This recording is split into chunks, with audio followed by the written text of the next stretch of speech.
सत साहिब सतगुरुदेव की जय। बंदी छोड़ कबीर साहिब जी की जय। बंदी छोड़ गरीबदास जी महाराज जी की जय। स्वामी राम देवानंद जी गुरु महाराज जी की जय हो।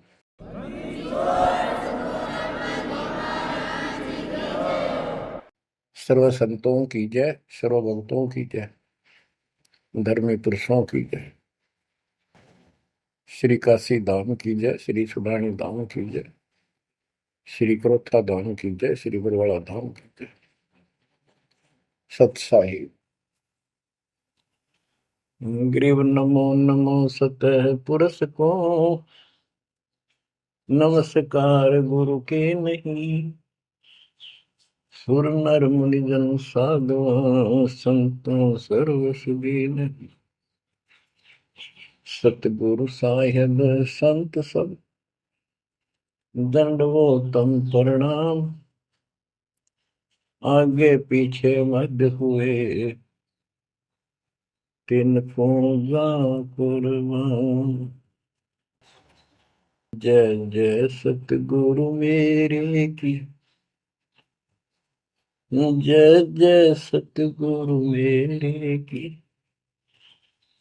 सदा साहिबी सुख से बसियो, उस सत्यलोक के डेरे की। जय जय सतगुरु मेरे, जय जय सतगुरु मेरे। सदा साहिबी सुख से वसियो, अमरपुरी के डेरे।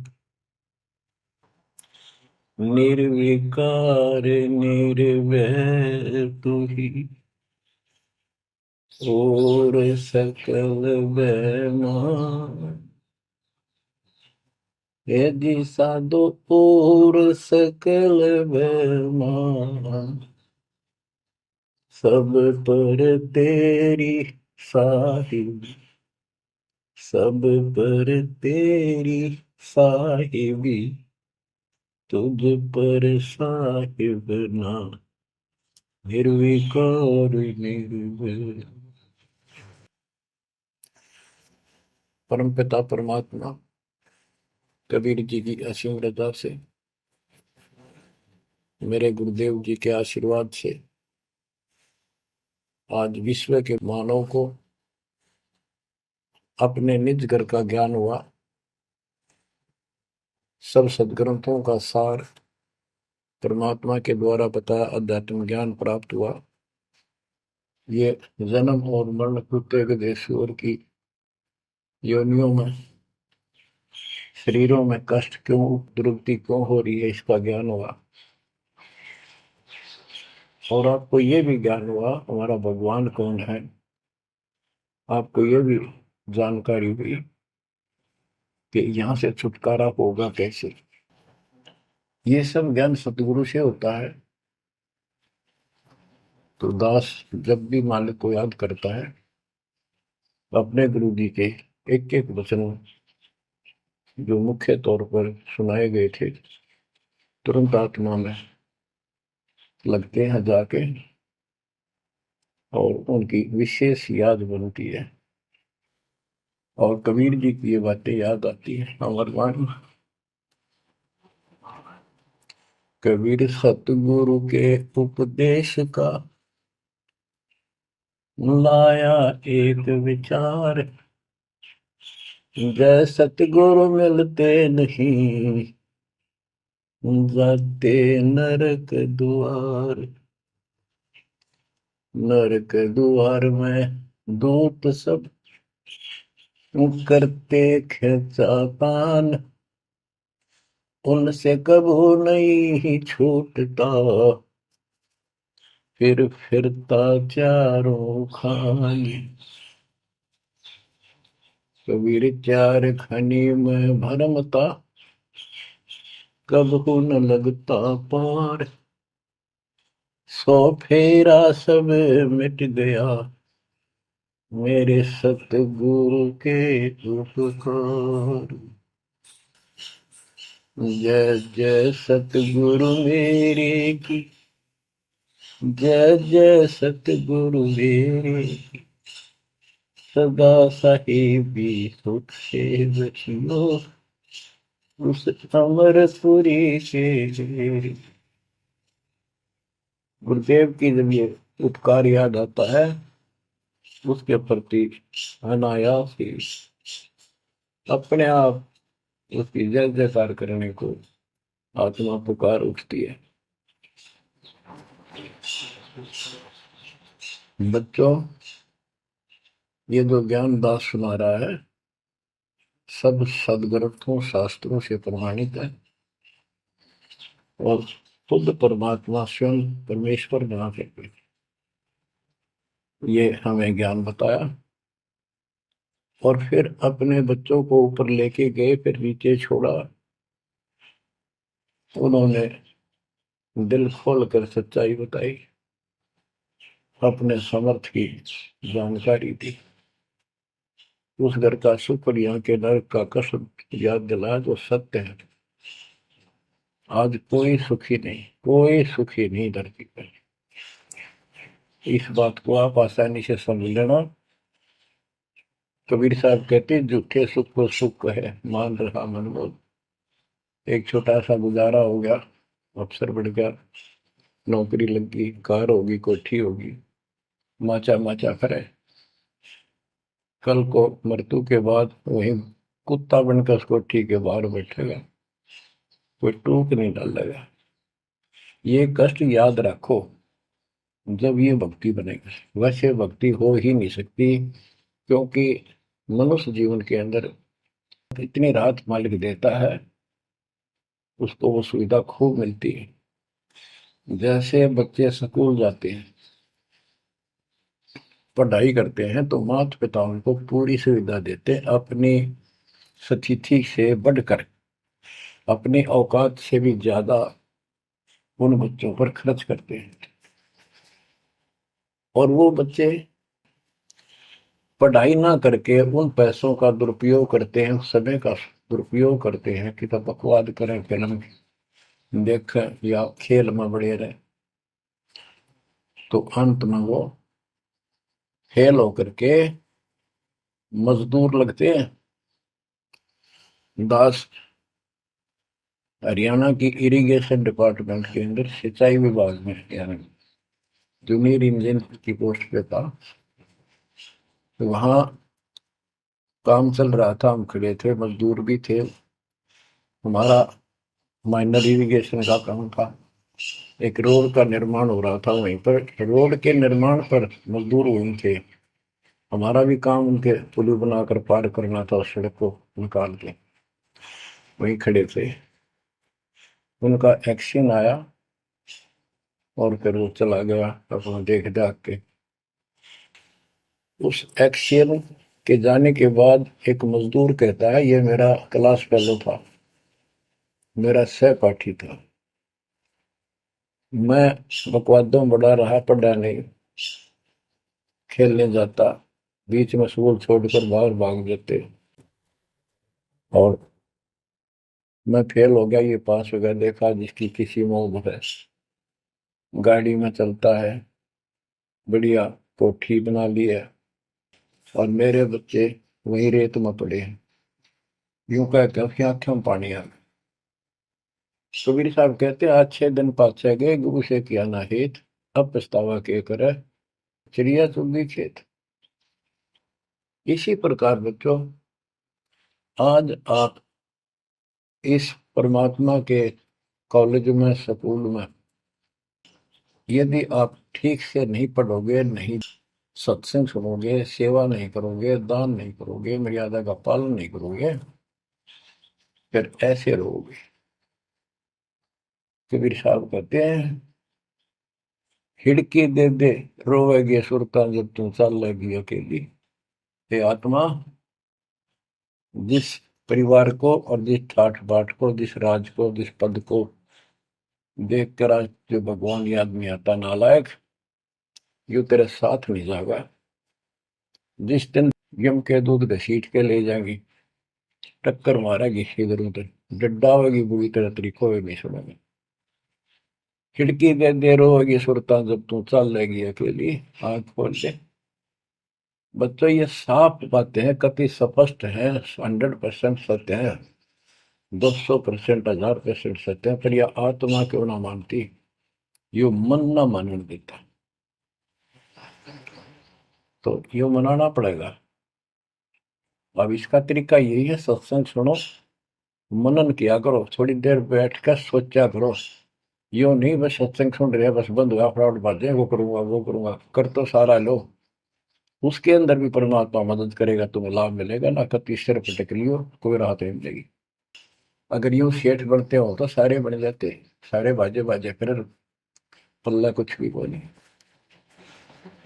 बच्चों आंख खोल लो बस, मैं तो आखिरी सांस तक ये बोलूंगा, क्योंकि मेरे अंदर तो ये फीड कर दिया मेरे दाता ने, मेरा कर्तव्य बना दिया, मैं अपने कर्तव्य पर उनको बोलूं नहीं।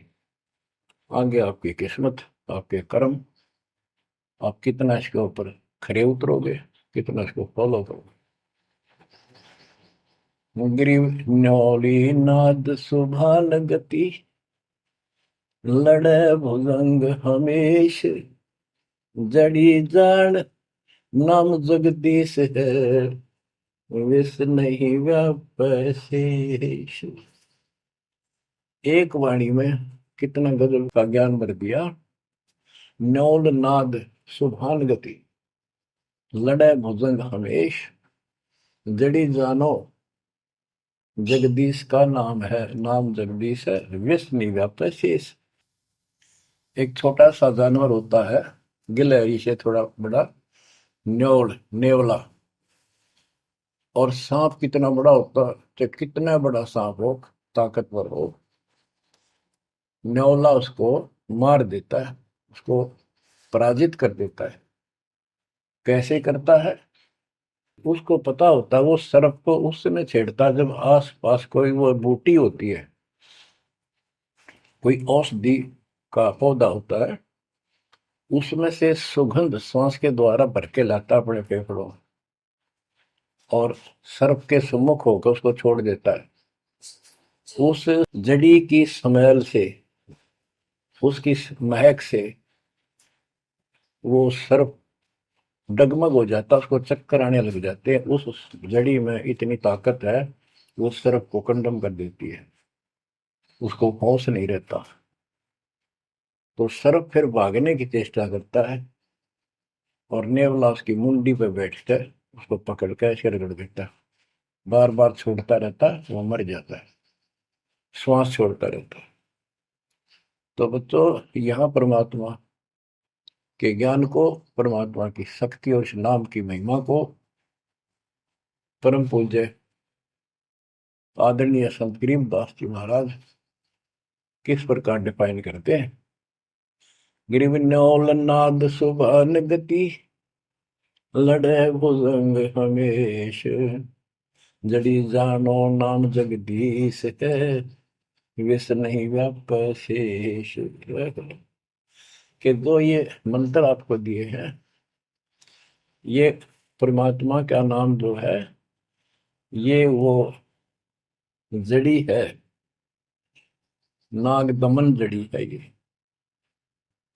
न्योल नाद सुभान गति, लड़े भुजंग हमेश, कि न्योला अपने से कई गुणे ताकतवर सर्प के साथ उस जड़ी की ताकत से लड़ता है, उसको भगा देता है, मार देता है। तो ऐसे ही सतनाम जो सच्चा नाम को मिले हैं, प्रथम द्वितीय और सारनाम, ये समझो यह जड़ी है। इन भूत प्रेत और अन्य देवी देवता पितर पुत्र की तो बात छोड़ो, मेरे भूत तो छोड़ो, इनकी तो गल्ला छोड़ो। अगर काल भी आ जाए ना, विष्णु व्याप शेष, शेष नाग तो सब तो ताकतवर हजार पुन उसके, कि इतना ताकतवर काल है। आप इस मंत्र विधि से लिए हुए मंत्र को, जैसे जिसका नामकरण होगा उससे कोई असर नहीं होने का, मर्यादित भगत बेटा या बेटी, और कोई भी आपत्ति आती है, यम के दूत कोई कष्ट देना चाहते हैं, एक बार सिमरन करो इस सब नाम का, कहते विष नहीं व्यापै से काल भी मुरझा जाएगा, केरी नाम कबीर है, विषम काल गजराज, दादू भजन प्रताप से सुनकर बाजा गाज।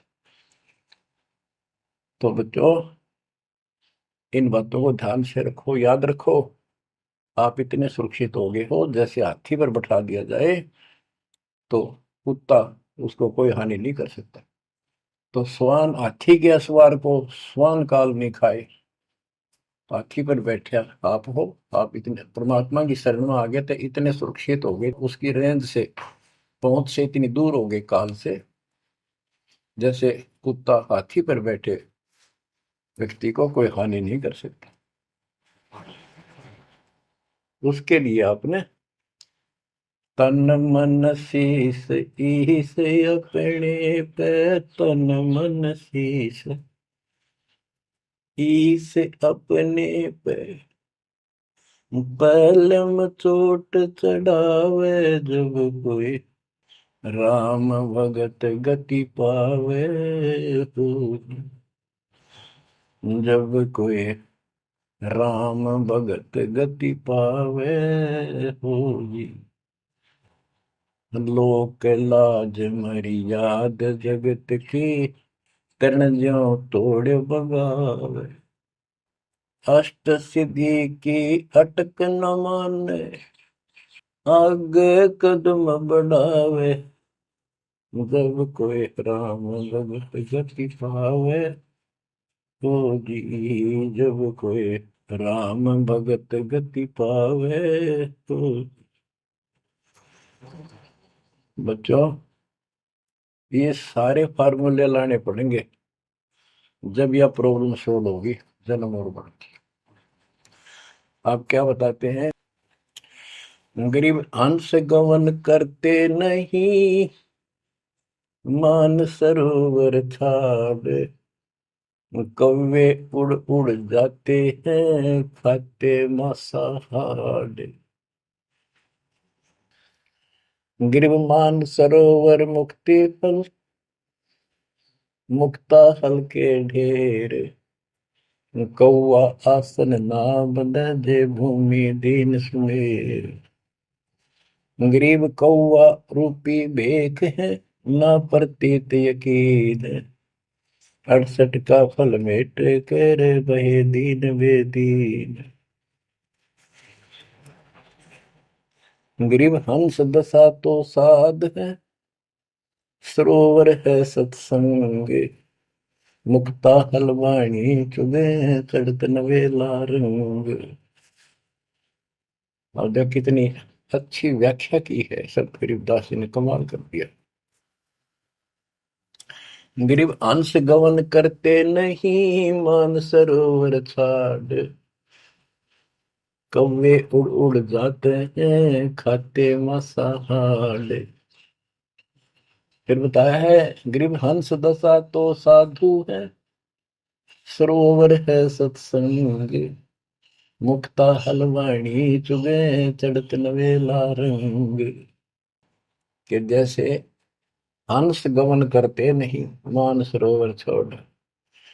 हंस का एक पक्षी होता है हंस, उससे तुलना की है सदे हुए भगत, निर्विकार भगत, सच्चे भगत की।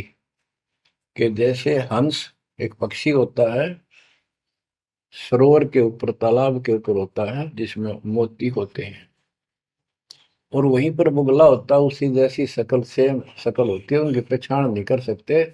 उनकी पहचान इसी से होती है, जो मोती खाता है वो तो हंस, और मच्छी खाता है वो है बुगला। दोनों की सेम आकार शरीर का, और ऐसे ही कलर सफेद होता है। और कौवे भी वही होते हैं, मांस मच्छी खाते हैं। हंस वो होता है जो भूखा मर जाएगा, पर मच्छी मांस मेंढकी नहीं खाएगा, मेंढक नहीं खाएगा। इसी प्रकार भगत वो होता है अपने धर्म कर्म पर रहेगा, बकवाद नहीं करेगा, चाहे कुछ भी हो। तो हंस गमन करते नहीं, मान सरोवर छाड़। सरोवर तो सत्संग है, इस सत्संग को सरोवर मानो, तालाब, टैंक, और भगत हंस है। ये इसको छोड़कर जाते नहीं, यानी परमात्मा की भक्ति त्यागते नहीं। और कौवे उड़ उड़ जाते हैं। जो कौवे जैसे विचारों के स्वभाव के व्यक्ति होते हैं, वो बकवाद करने बिना टेके नहीं। उनको कितनी सुविधा मिल जाए आश्रम में, वो अपने गंदे कर्म बिना टिक नहीं सकते। उनका स्वभाव इतना बिगड़ गया। तो यहाँ कहते हैं, गरीब हंस गवन करते नहीं, मान सरोवर छोड़े, कौवे उड़ उड़ जाते हैं, खाते मांसाहार। यानी बकवाद, विकारी लोग सत्संग में नहीं टिकते, छोड़कर चले जाते सत्संग। और हंस दशा तो साधु है, भगत है सच्चे, और सरोवर है सत्संग, मुक्ता हल वाणी चुबे। ये अमृत वाणी रूपी मोती खाते हैं, फिर चलत नवेला रह गए। इस ज्ञान को सुनकर आत्मा में और कसक पैदा होती है, तड़प पैदा होती है भगवान की तरफ, और ज्यादा लगन लगती है। मुक्ता हल वाणी चुगे, ये मुक्ति, मुक्त होने की मोती रूपी वाणी चुगते हैं, खाते हैं, सुनते हैं, आत्मा का आहार है। फिर चढ़त नवेला रंग, और अजब गजब आत्मा के अंदर इसका असर होता है, प्रभाव पड़ता है। फिर वो बताते हैं, गरीब कोट वर्ष करे, साधों की पत्थर का जल में क्या भीजे, चंदन बन में रंग लागे, एक बांस बिठम भी ना सीधे। परमात्मा गरीबदास जी कितना प्यारी व्याख्या करते हैं कि कोटि वर्ष करे संगत संतों की, सतगुरु की, पत्थर का जल में के भीजे। पत्थर को पानी में डाल दो कितने में, और 100 वर्ष के बाद निकाल लो, उसका कभी असर नहीं। उसको एक दूसरे एक साथ बिठा दो, जब आगे निकलेंगी चिंगारी पाटेगी। जबकि पानी से तो सब नरम हो जाते हैं।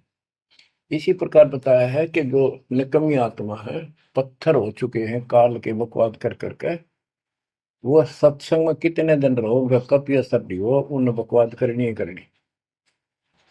गरीब कोट वर्ष करो संगत साधुओं की, पत्थर का जल में क्या बीजे, और चंदन बनना रंग ला दे, एक बांस बिटम भी ना सीधे। चंदन का एक पेड़ होता है, उसमें से समय निकलती है, बहुत सुंदर गुड समय। और आसपास के जितने पेड़ उसके पास होते हैं, उनको भी उनकी स्मेल से, उनमें भी स्मेल आनी शुरू हो जाती है। अगर उसको काट दिया जाता है दूसरे वृक्ष को, उसकी लकड़ी कहीं ले जाते हैं बाहर, तो उसमें स्मेल आती है, लोग चंदन समझते हैं। और कुछ नकली व्यापारी उनको चंदन के रूप में बेचते भी हैं।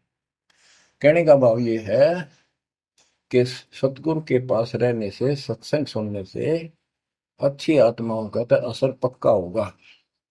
लेकिन बांस बिटम भी ना सीधे, बांस का जो होता है पेड़, एक जैसा बांस देखा आपने, ये पेड़ होता है इसका, लंबे लंबे होते हैं, इस पे चंदन का कोई असर नहीं होता। तो जो बांस जैसे कट्टर इंसान है, जिनकी आत्मा गिर चुकी है, मर चुकी है, उन पर इनका असर नहीं होता। वो ऐसे लोग हैं, संगत माई कुसंगत उपजा, जैसे अपन में बांस, आपा किसके से आग लगा हुआ कर बनखंड का विनाश। अब क्या बताते हैं, जो सत्संग में आकर भी बकवादी है और उनका असर नहीं हो रहा, वही कर्म बकवादों वाले करते हैं, नाम तोड़े हैं, सार नाम लेकर भी बकवाद करते। बच्चों, आप सुन रहे हो अमृत वचन, अमर ज्ञान।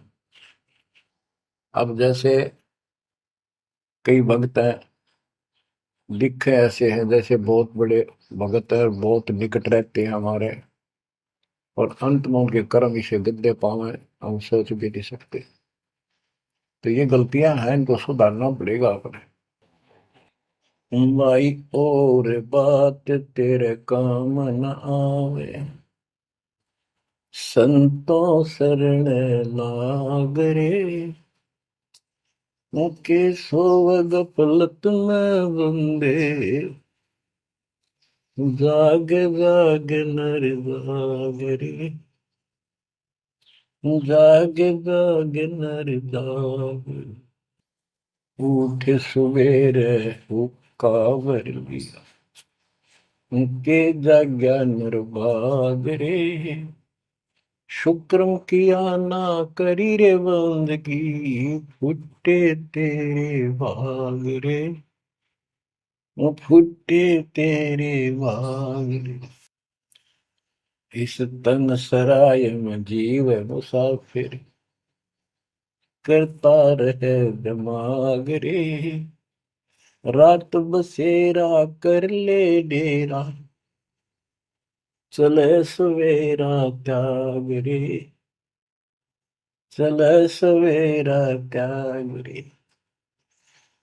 बगैर सच्चे ज्ञान के इंसान सारे जीवन में अपनी मनमुखी अटपट कर कर, यूं कर दूंगा, वो कर दूंगा, कोठी बना दूंगा, उसने ऐसे ठग लूंगा, ये ऐसे कमा लूंगा, यहाँ जमीन इतनी सस्ती मिला है, ऐसे कर लूंगा, कर ले। लेकिन भक्ति भी तो साथ कर ले। बरकत तो दाता ने देनी है, कर्म तो ज्यादा मिले नहीं, कितनी कोशिश कर लो। कर्म से अधिक लेना है तो धनी की शरण माना होगा।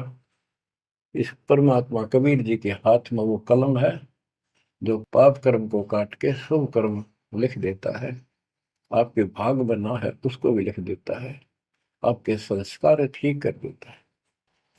इस तन सराय में जीव मुसाफिर, करता रहे दिमाग रे, रात बसेरा कर ले डेरा, चले सवेरा त्याग रे, चले सवेरा त्याग रे। ये जीवन आपका एक सोच लो स्वप्न है, और यह नींद जब खुलेगी, मृत्यु होगी जब आंख खुलेंगी, जब यह नींद टूटेगी सवेरा होगा, कुछ ही नहीं पाओगा उस बात में। एक भगत बता रहा था, नाम लेने से पहले मैं रिक्शा चलाया करता हूँ, ने कल्पना हुई गाड़ी लूंगा और न खूब टी टी करके चलाया करूंगा। सपना भी वही आ गया, जैसे मैंने बढ़िया गाड़ी ले ली और किराए पर ला रखी है, खूब जोर से चला रहा हूँ, बढ़िया रोड है, आगे एकदम ब्रेक मारने लगा, जोर से पैर मारा, वहां पट्टी पुरानी शॉर्ट रजाई थी, उसमें कार पार पैर निकल गया, वह भी पाट गई। उठा तो देखा ना को कार ना गाड़ी, वो झोपड़ी में पड़ा हूँ। तो बच्चों ये स्वप्न साधा टूट उठ के तो मुंड पकड़ हुआ है। तो ये स्वप्न है जो तुम टी टी करके चल रहे हो, कितने दिन चलोगे। इस तन सराय में जीव मुसाफिर, करता रहे दिमाग रे, रात बसेरा कर ले डेरा, चले सवेरा त्याग रे, चले सवेरा त्याग रे। घूमता चोला बना न मोड़ना, लगे दाग पे दाग रे, दो दिन की गुजरान जगत में, क्यों जड़े बरानी आग रे, क्यों जड़े बरानी आग रे। कुबद का चढ़ी चढ़गी चित पे, तू होया मनुष्य नाग रे। ओए होए। यानी जिसका जितना सामर्थ्य है, जब तक इसको ज्ञान नहीं है, कोई न कोई ऐसा दुख दे रखेगा दूसरे को, ताकतवर है वचन से ऐसी वो गलत बात कह देगा, और निर्बल दुर्बल ऐसा है व्यक्ति की आत्मा रोती रह जाएगी, या किसी को लूट लेगा। बड़ा अफसर है, ऐसी कलम चला देगा, मरो से जियो। कोई अन्यायी जज है, न्याय कर देगा, मरो से जियो।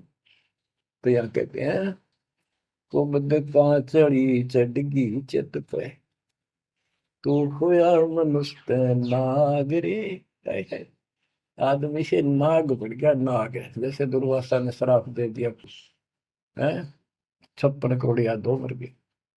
चुनो कृषि ने तपस्या करी थी, या खाक तपस्या थी, तो इसे जड़े हुए ढोयर जो आम व्यक्ति है, जो भक्ति नहीं करता, कुछ पद प्राप्त है, कुछ ताकत है गांव में या शहर में या राज का हिस्सा है, उसको कह रहे हैं गरीबदास जी। कुबद का चढ़ी चढ़गी चित पे, तू होया मनुष्य नागरे, सुध नहीं सजन सुख सागर, बिना प्रेम बैराग रे, बिना प्रेम बैराग रे।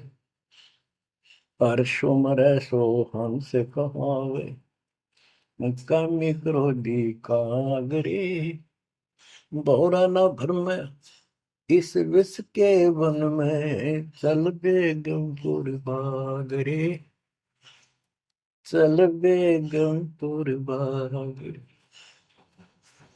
शब्द सैन सतगुरु की पहचान, पाया अटल सुहागरे। शब्द सैन संकेत, शब्द सैन सतगुरु की पहचान, पाया अटल सुहागरे। नतानंद महबूब गुमानी, प्रगट पूर्ण भागरे, प्रगट पूर्ण भागरे। हर्ष उम्र सो हंस कहा है। मर्यादा में रह के जो भक्ति करता है वो हंस कहलाता है। और कामनी क्रोधी कागरे, मोरा न भर में इस विष के वर्ण। हे आत्मा, जो तू ये नकली सुख लेता फिरता है बकवादों के, कितने शराब पी ली, कितने सुल्फा पी लिया, कितने कोठी के लालच में, कार के लालच में दुनिया को लूट रहा है, बकवास कर रहा है कि हर सुमर सो हंस को हावे, कामी क्रोधी कागरे, भंवरा ना भर में इस विष के वर्ण। ये जहर का वर्ण है, तेरे जीवन को नष्ट कर देंगे ये नकली सुख। फिर बताया कि शब्द सैन सतगुरु की पहचानी, अपने गुरुदेव का संकेत समझा, सैन इशारा। और इशारा समझना चाहिए भक्तों को, तो क्या हाल होगा, मरने के बाद दुर्गति हो जाएगी। 2 दिन का जीवन है, खा के ये इस माचे में आचे करो, ये है सैन। और हमने तो खोल के बता दी, समझदार को तो संकेत पर्याप्त होता है। शब्द सैन सतगुरु की पहचानी, पाया अटल सुहागरे।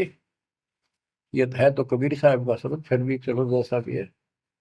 नता आनंद महबूब गुवानी, प्रगटे पूर्ण भागरे। अब सतगुरु से बात शुरू हुई थी, मैं ये नित्यानंद जी भी कहते हैं कि मेरा महबूब सतगुरु गुमानी दास, मेरे कोई अच्छे भाग थे जो मुझे इनका मिलन हुआ। नित्यानंद महबूब गुमानी, प्रगटे पूर्ण भागरे। बच्चों, आप इन बातों पर ज्यादा ध्यान दिया करो जो सत्संग के अंदर बताई जाती है। जो सत्संग जो है ये एक टीचिंग है, टीचिंग। और बच्चे इस टीचिंग को सुनते हैं ध्यान से, इस पढ़ाई को ध्यान से सुनते हैं, इस पर अमल करते हैं, इसका अनुसरण करते हैं जो टीचर बताता है, क्योंकि टीचर सिलेबस से बताता है। और सिलेबस से बताया हुआ जो भी ज्ञान है उसको स्टूडेंट्स ठीक से याद करते हैं, उसका अभ्यास करते हैं, तो जब परीक्षा होती है वे सफल होते हैं। अब ये आपकी जो क्लास लग रही है, ये उस कबीर भगवान की आप पर एक न्यारी रजा और है, अलग से हुई है। और समय अनुसार जहां भी आवश्यकता पड़ रही है, परमात्मा समय पर अपने बच्चों को उसी तरह वो सुविधा दे रहा। आप सत्संग के दौरान बहुत एकाग्र चित्त से सुना करो। ये समझो कि गुरु जी सामने खड़े हैं, देख रहे हैं। जैसे क्लास के अंदर टीचर खड़ा होता है, पढ़ा रहा होता है, प्रोफेसर पढ़ा रहा होता है, तो बच्चे बहुत सावधानी से और शिष्टाचार से एक एक बात को ध्यान से सुनते हैं। फिर टीचिंग के बाद अपना सामान्य बातें भी करते हैं, नहाना धोना खाना पीना सारा कुछ करते हैं, खेत का काम भी करते हैं, माता पिता का हाथ भी बटाते हैं, करते हैं। लेकिन जो टीचिंग के दौरान उसने सुना है वो भूलना नहीं चाहता। वो उनको अलग से कुछ देगा, और उसके सुनते सुनते सुनते वो एक दिन एमएससी, टेक, इंजीनियरिंग, डॉक्टरी, पता नहीं क्या क्या पढ़ाई पढ़कर विद्वान बन जाते हैं। इसी प्रकार आप इस ज्ञान को सुनते रहोगे, सुनना पड़ेगा। अब तो दास सुना रहा है यहाँ से डायरेक्ट, फिर हजारों से ज्यादा सत्संग रखे हैं, उनको ऐसे ही सुना करो। 1 घंटा अवश्य लगाओ, दिन में 1 घंटा भी लगाओगे तो भी बहुत कुछ मिलता रहेगा, भूल नहीं पड़ेगी। काल का आपके ऊपर बहुत भयंकर दबाव है, बहुत प्रेशर है। इतना ज्ञान सुनते हो, जितना दास चाह रहा है आपके अंदर वो प्रेरणा अभी बनी नहीं है, पर बहुत कुछ बात लवा लगी है।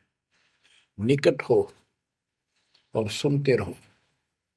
ये भी एक बहुत बड़ी बात है। आप 3 समय सुन रहे हो, और ये समय निकालना भी मालिक की कृपा है ना। तो कल पता नहीं इस समय को कहाँ बिरान माटी में दुर्गति के अंदर लवा दे, कोई और समस्या खड़ी कर देगा, सारी टेंशन वही, उस दिमाग वहां घूमता रहेगा, या कोई बीमारी हो जाएगी उस पर टेंशन, हॉस्पिटल में पड़े रहेंगे। तो ये परमात्मा की असीम रजा आपके ऊपर है, एक कलम तोड़ कृपा है। और ये बातें कहने सुन की नहीं, ये कर पाड़न की है। ध्यान दो, इस गंदे लोक की स्थिति से आपको पूर्ण रूप से परिचित करा दिया गया है। यहाँ एक पल का भरोसा नहीं, तुम क्यों आंख बंद करके बैठे हो इस गंदे लोक में, इसी व्यवस्था में उलझे रहोगे क्या? ठीक है, अपने निर्वाह के लिए करना पड़ेगा, करते रहो, पर भगवान की कसक दिल में अलग से रहनी चाहिए आपके। एवं नहीं सुन लिया हमने, सुना दिया तुमने, सुन लिया, थोड़े बहुत मंत्र कर लिए, सुबह दोपहर शाम की आरती कर ली, अच्छी बात है, लेकिन यह कसक पैदा नहीं हुई तो बात फिर अधूरी रह जाएगी। आप क्या बताते हैं?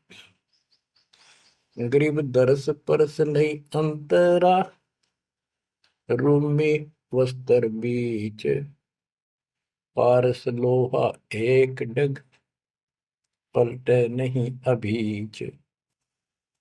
उदाहरण देते हैं कि जैसे कई भक्त ऊपर से इतने परम भगत दिखाई देते हैं और गुरु जी के कतीजा में बहुत निकट, बहुत पहुंचे, बहुत अच्छी आस्था वाले हैं, लेकिन इससे बात बनेगा नहीं जब तक दिल से नहीं चाहोगे गुरुदेव को और मालिक को। एक उदाहरण दिया है कि दरस परस नहीं अंतरा, रूमी वस्त्र बीज। पारस एक पत्थर होता है, लोहे को टच करते ही सोना बना देता है, चाहे छूते ही। और कहते हैं लोहे और पारस साथ साथ रखे हैं। यदि एक रूमी वस्त्र बाल जितना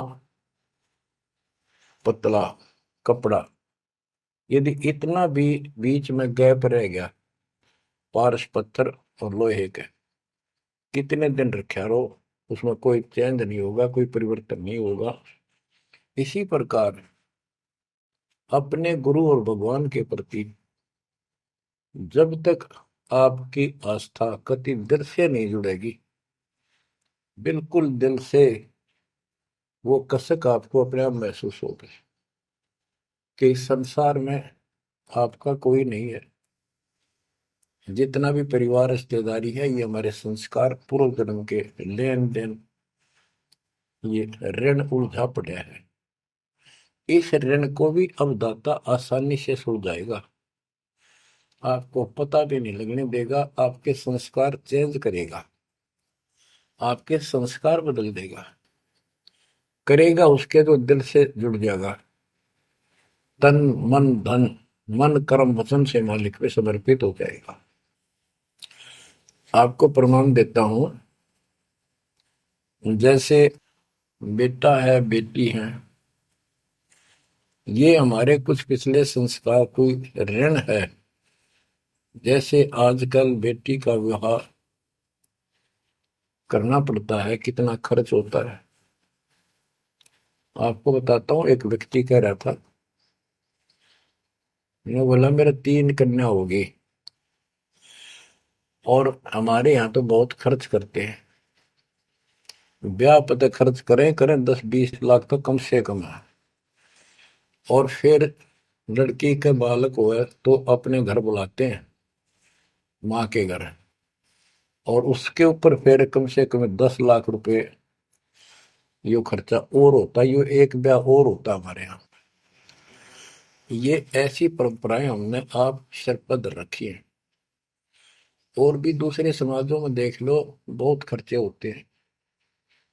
और लड़की को हमने अपने आप बोझ बना रखा है। बच्चों, अब परमात्मा ने कैसी कृपा की है, दास ने मालिक का आदेश और गुण अवगुण सारे क्लियर कर दिए कि अभी ये ऐसा करने से ऐसा हानि, ये करने से ऐसे लाभ। अब जैसे उदाहरण दिया आपको बच्चों का विवाह करने के लिए, प्रारंभ के अंदर श्री देवी पुराण के अंदर लिखा है कि देवी ने अपने तीनों पुत्रों की शादी ऐसे सिंपल वे से की, वचन से। 3 पुत्री उत्पन्न की, 3 वो पुत्र पहले हो रहे थे, वो वचन से पैदा की, वो अपने संसारिक क्रिया से पैदा किए थे। और तीनों को बुला बुला के कह दिया, ले बेटा यह तेरी पत्नी, ये तो उसका पति, जाओ अपना घर बसाओ। ना कोई बराती था, ना कोई बाती था, ना कोई कढ़ाई चढ़ाई, ना बाजे बजाए। ये बाद की बकवाद शुरू कर दी, संस्कार ऐसे जोड़ दिए जाते हैं। तो अब हम इसी तरह कर रहे हैं, और पता नहीं कई हजार बेटियों का विवाह ऐसे सिंपल वे से कर दिया। ये संस्कार बदल गए। ये लेन देन कर्ज मालिक ने कलम से काट दिया। और आप बच्चों ने भी इस बात को एहसास कर लिया कि सचमुच ये व्रत की बकवाद है। एक पवित्र नाते को, बेटी को गऊ के साथ धन है बेटी। माँ बाप के रहेगी वहां कमावे, आगे जाएगी वहां उसको ऐसे सारे ताने का रखा कुछ दिन तो, और कभी ना नहीं करती। तो ऐसी पवित्र आत्मा को अपने लेन देन कर्ज के कारण हमने दुश्मन बना रखी थी, पेट में मारने लगे गर्भ के अंदर। अब बेटी बोझ नहीं, परमात्मा की कृपा से तो ये संस्कार बदल गए। ये कलम से काट दिए दाता ने, वो लेन देन खत्म कर दिया आपने। अब हम भक्ति करेंगे। अब भी जो लोग भक्ति नहीं करेंगे, इन बकवादा में रहेंगे, मालिक ने इतने हल्के कर दिए, तो उनको भगवान कैसे पसंद करेगा। तो बच्चों, अब इस समय को संभालो और इस परमात्मा की समर्थता से परिचित हो जाओ। इस गंदे लोक ने अच्छी तरह समझ लो। यहां तुम नहीं रह पाओगे।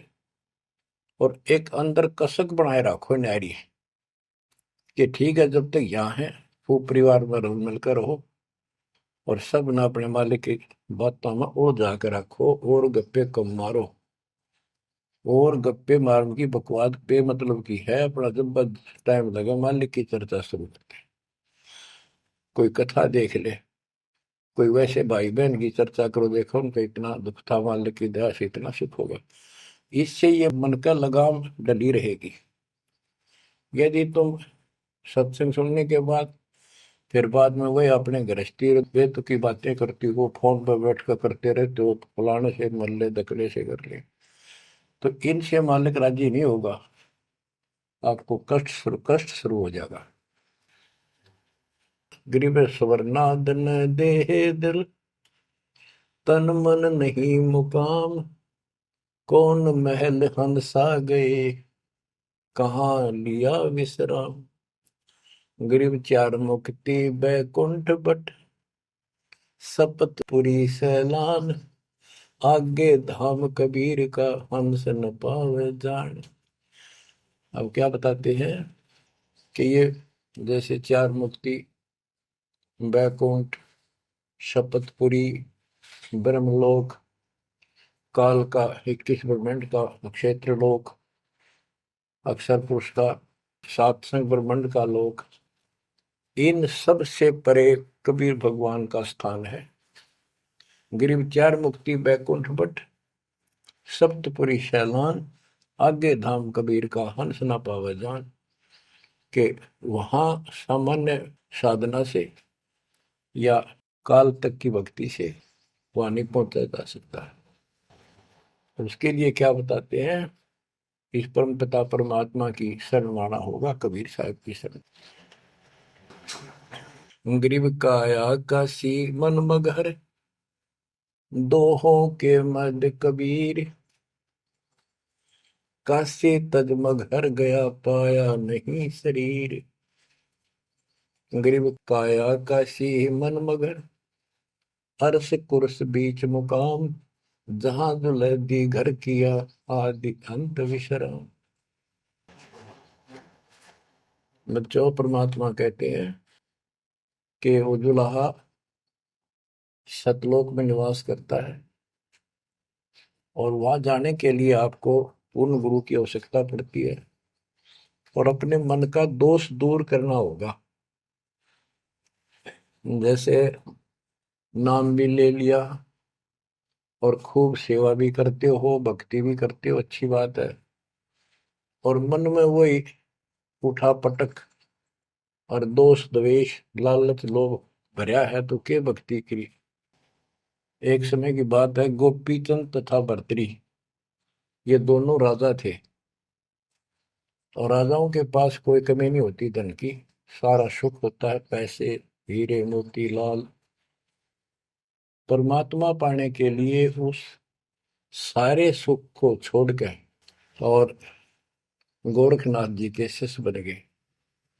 कति त्यागी बैरागी हो गए, तन पर एक लंगोट रखे, हाथ में करमंडल, जैसा उनका वेशभूषा होती है वो रखते। एक दिन गोपी चंद और भर्तरी जा रहे थे रात्रि में, चांद की रोशनी अच्छी थी। किसी ने रास्ते में पान खाकर थूक रखा था और उसका बुलबुला सा बन गया। ये दोनों वहां जा रहे थे, तो चांद की रोशनी में वो बुलबुला सा चमका। भर्तरी को लगा कि ये लाल पड़ा है, लाल हीरा। उसने एकदम उस पर हाथ मारा ठाण खातर, उसका हाथ धस गया थूक में। अरे गोपी चंद हासे। गोपी चंद बोले, नाथ जी क्या मिल गया ऐसा, कैसे बैठ गए चलते चलते। हाथ ने बोला, रहा तारा गजब हो लक्ष्य थूक रखा था, मैंने सोचा लाल है। गोपी चंद बहुत हंसा, बोले जी लाल छूटे नहीं अभी तक। बोला भाई, ये मन बड़ा निकम्मा है, मैंने सोची अब ठा लिया डपड़ा पड़ा के काम होगा, कि तो भंडारे कराएंगे खर्च कर देंगे। तो बोले ठीक है। तो गरीबदास जी कहते हैं, एक उदाहरण और देते हैं गरीबदास जी। गरीब बेरा साटे बेचिया, बैरागर सुल्तान। मालिन को जाना नहीं, बेबुद्धि खेचा तान। गरीब शेर बेर पलड़े चढ़े, एक पड़ा भो माही। मालिन और सुल्तान को हिलकारे ले जाही। 2.5 लाख की पावड़ी, एक पैसे का बेर। देख अदब सुल्तान को, कैसी डारी मेर।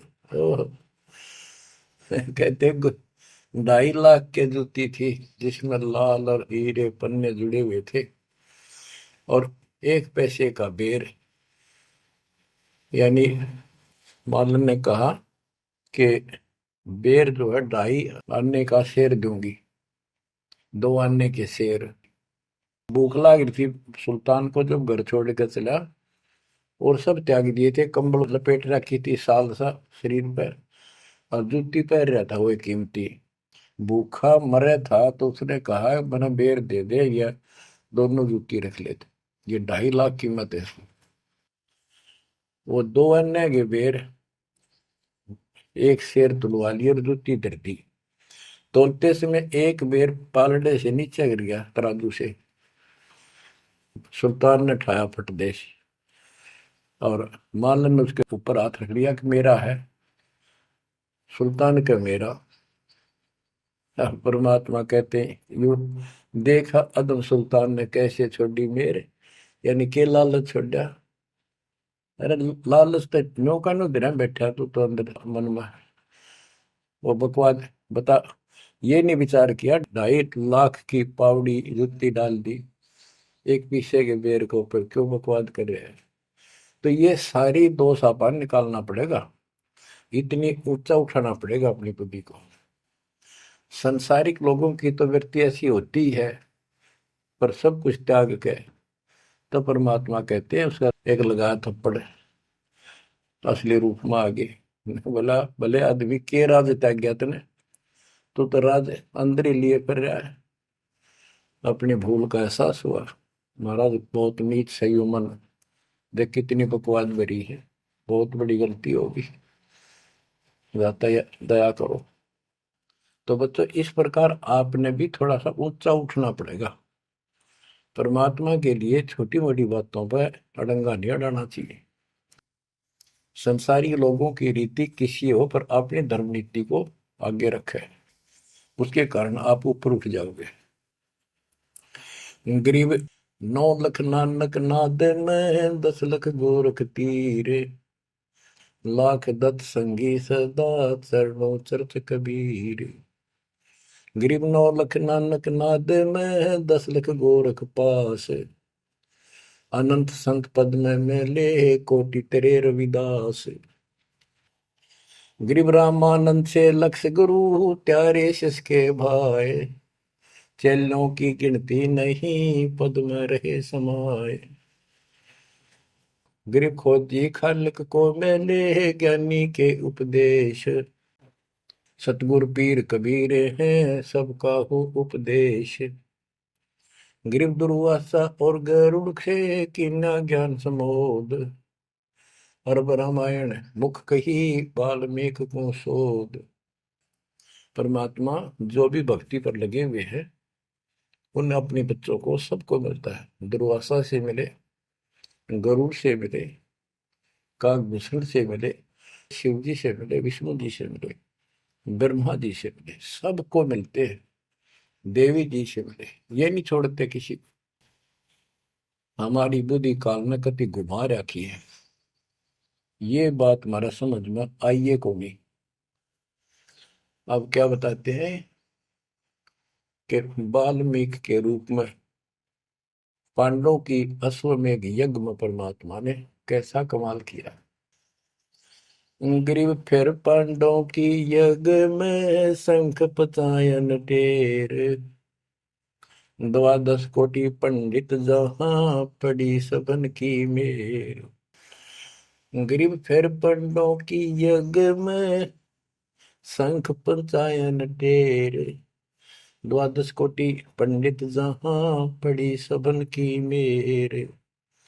यानी सब की मरोड़ निकल गई जब पांडवों के अश्वमेध यज्ञ में परमात्मा ने सुपत रूप में वाल्मीकि रूप में जाकर शंख बजाया। उसमें 12 करोड़ पंडित बैठे थे। गरीब 33 कोटि यज्ञ में आए 88 सारे, 12 कोटि वेद के वक्ता सुपच का शंख बजा रे। कहते पांडवों की यज्ञ में 33 करोड़ देवता, 88,000 ऋषि और 12 करोड़ वेद के कंठ से याद करने वाले, डेली पढ़ने वाले पंडित। वह उनसे वो काम सिद्ध नहीं हुआ। और सुपथ उस हरिजन शूद्र वाल्मीकि से वो शंख बजा, यानी भक्ति ये बताते हैं मनुष्य जीवन प्राप्त करके जाति से कोई लिंक नहीं मौलिक का, ना किसी मजहब धर्म से। वो परमात्मा की भक्ति सच्ची हो, उससे सब कुछ प्राप्त होता है।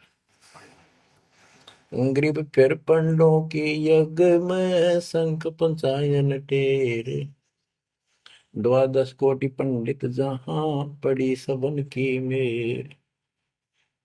ग्रीव करी कृष्ण भगवान को शरणामृत से प्रीत, शंख पंचायन जब बजा लिया द्रौपदी सीत। कहते हैं उस वाल्मीकि के चरण धोके श्री कृष्ण जी ने पिया और द्रौपदी ने पिया, जब जाकर शंख बजा। गरीब द्वादश कोटि पंडित जहां और ब्रह्मा विष्णु महेश, शरण लिए जगदीश को जिसको रटता शेष। गरीबदास जी कह रहे हैं कि 12 करोड़ पंडित थे वहां पर, ब्रह्मा विष्णु महेश, और कृष्ण जी ने उस वाल्मीकि के चरण छुए, शरणामृत पिया, जिसको शेष नाग भी जिसकी पूजा करता है। इनका सबका चौंध लाग रही है। शेष नाग भी श्री कृष्ण को भगवान मान रहा है, विष्णु जी को। और अब आपको पता भगवान है कौन, तो जैसे भी जिसको तुम संपूर्ण शक्तिमान बैठे हो, उससे भी काम ना बढ़े, हर एक बाल में एक छोटी जाति वाले से, और वो शंख बज गया, अनमोल काम हुआ। अब बच्चों ये विचार करो कि जिनको हम भगवान मानते थे ये सारा फेल हो गए परमात्मा कबीर जी के सामने। कहते हैं गरीब द्वादश कोटि पंडित जहां और ब्रह्मा विष्णु महेश, शरण लिए जगदीश ने जिसको रटता शेष। गरीब वाल्मीकि के बाल सम नाही तीनों लोक, सुर नर मुनिजन कृष्ण समेत पंडों पाई पोख। बच्चों ये आप महाभारत में भी सुना करते पहले हम खूब, और ये क्या करते प्रश्न तो उठाया करते, कृष्ण जी से शंख नहीं बजा और उस वाल्मीकि सुपर सुदर्शन से कैसे बच गया। तो वो हमारे धर्म गुरु जैसा उत्तर देते हम उन्हें सच्चा मान लिया करते, सत्य है, क्योंकि स्वयं ज्ञान नहीं था। वो कहा करते थे कि सुदर्शन उनका परम भगत था। भगवान भगत को महिमा देते हैं। ये तो ये बात दिमाग में, 33 करोड़ देवता, 88,000 ऋषि, ब्राह्मण 12 करोड़, क्या उनमें उसका कोई भगत नहीं था। श्री कृष्ण ने खा ली रोटी, शिव जी ने खा ली, ब्रह्मा जी ने भोजन पा लिया। ये तो ई वहां बात समझ में यह कहानी की थी। तो ये तत्व ज्ञान था, ये उड़ जा रखा था। 9 मन सूत, कबीर साहब कहते 9 मन सूत उड़ जिया, ऋषि रहे जखमार, सतगुरु ऐसा सब जाते उड़ दिया ना दूसरी बार। अब ये 9 मन सूत सुलझ गया, अब इस कलयुग मत उलझेगा नहीं। बच्चों अजब गजब कर दिया दाता ने आपके ऊपर कलम तोड़ दी, ऐसा निर्णायक दातन ज्ञान आपको प्राप्त करा दिया। देखो आप शिक्षा ग्रहण करते हो, अच्छी बात है, इंजीनियरिंग कर ली, डॉक्टर बन गए, IAS IPS बन गए, या कोई और टीचर लाइन में चले गए। ये तो सिर्फ एक रोजी रोटी का काम है बस, इससे और कोई ज्यादा लाभ नहीं होने का। और ये रोजी रोटी भी सब ना मिलती, पढ़ रहे तो पता नहीं कितने शिक्षा ग्रहण करते हैं बच्चे। यह शिक्षा आपको इसलिए दिलवाई है परमात्मा ने कि आप कल्याण करा लो, नहीं तो परमात्मा को गरीबदास जी ने बताया कोट जन्म तन भर मत हो गए, कुछ नहीं हाथ लगा रे, कुकर शुकर खरबा बोरे कौआ हंस बुआरे, कोटि जन्म तू राजा की ना मिटी न मन की आशा, भिक्षुक होकर दर दर घूमा मिला न निर्गुण रासा। इंद्र कुबेर ईश की पदवी, ब्रह्मा वर्ण धर्म राया, विष्णुनाथ के पुर को जाकर तो फिर पूछा। अब ठीक है, तुम ईसन फाइनल माल बैठे, बहुत अच्छा पढ़ गया बेटा बेटी, बहुत बढ़िया नौकरी लगी, वाह वाह वाह। अरे के इंद्र कुबेर ईश की पदवी ब्रह्मा वर्ण दुमराए, विश्वनाथ के पुर को जाकर फिर भी वापस आए। गरीब तीन लोग का राज जय जीव को कोई दे, लाख बधाई क्या करे जो नहीं नाम तेरे। एक छोटी सी पोस्ट या पद या मंत्री, मुख्यमंत्री, प्रधानमंत्री बन गया, छड़ दे इन गल्लां कुछ ना दे इन बातों में। एक कौड़ी का जीव नहीं जिसके पास सच्ची भक्ति नहीं। आपके ऊपर जो मालिक ने कृपा करती, पुण्यात्मा हो, आप सामान्य आत्मा नहीं हो। 10-27 साल हो गए यही आवाज, यही परमात्मा की महिमा गुणगान करते करते। परमात्मा का कुत्ता हूं मैं, उसका निर्देश है, आदेश है, इसलिए आप धनियों को जगा रहा हूं, भौंक रहा हूं। और कुत्ता जब भौंकता है तो मालिक ने समझ लेना चाहिए कोई आपत्ति है, उठ के जागना चाहिए, इधर उधर देखना चाहिए, अपना धन संभालना चाहिए। आंखें खोल लो, कुर्बान हो जाओ। ये बार बार दास जो कह रहा है, कोई मूर्ख नहीं, मैंने कोई स्वार्थ नहीं आपसे, लेकिन आपका भविष्य, आपकी दुर्गति खड़ी दिखाई देती दास को। आपकी ऐसी बिरान माटी असंग बार होली, कुत्ते गधे सुअर बनकर धक्के खाए आपने, अब भी डर नहीं लगता। अब तो ये नशा उतर जाना चाहिए आप लोगों का। क्या ये मैं भी बोलने जाऊं तुम सुने जाओ, या भेड़ वाले बीन मत बनाइयो इसने। इसका कुर्बान हो, जकड़े जाओ, मालिक के साथ लिपट जाओ, कुर्बान हो जाओ। ये कहने सुन की बात नहीं, ये कर पड़। क्या गरीबदास जी मूर्ख थे इतना मोटा ग्रंथ लिखा? क्या भगवान को लालच था आपसे जो 120 वर्ष तक हमारे बीच में इस गंदे लोक में कष्ट उठाया? आप उसके बच्चे हो, आप उसकी आत्मा हो, वो हमारा बाप है, वही माँ है, वो सब कुछ है, वो भाई है, वही बहन है। तुम्हें माता च पिता, तुम्हें बंधु च सखा, तुम्हें विद्या च द्रविणम, विद्या और धन दाता तू ही है। तोमेव मम सर्वम देव देव, हे देवों के देव, हे मालिकों के मालिक, मेरे तो आप ही सब कुछ हो। ये भाव हो बेटा बच्चों तुम्हारा। ये वो पिता है, ये बाप भी यही है, माँ भी हमारा यही है, ये हमारा भाई भी यही है, सच्चा साथी सखा फ्रेंड भी यही है। अगर विचार करोगे तो जिनके ऊपर मुंह धोए बैठे हो, जिनके ऊपर तुम सारा मान रहे हो, चाहे आपका प्रधानमंत्री मित्र है, प्रधानमंत्री मर जाता है कि सारा था उसका, खुद मौत होगी कि रक्षा करी प्रधानमंत्री ने। और ये परमात्मा यहाँ भी साथी, संसार छोड़ के जाओगे बच्चों तो भी साथी। ऐसे साथी को बोल के आंख बंद करके बैठे हो, खोल लो नाक में, खोल लो बच्चों, मर बैठो इस मालिक को पाने के लिए। परमात्मा आपको सद्बुद्धि दे, आपके इस गंदे लोक की याद सदा बनी रहे, आपका भविष्य नरक बनने से बचे, आपको मोक्ष दे दाता सत्साई।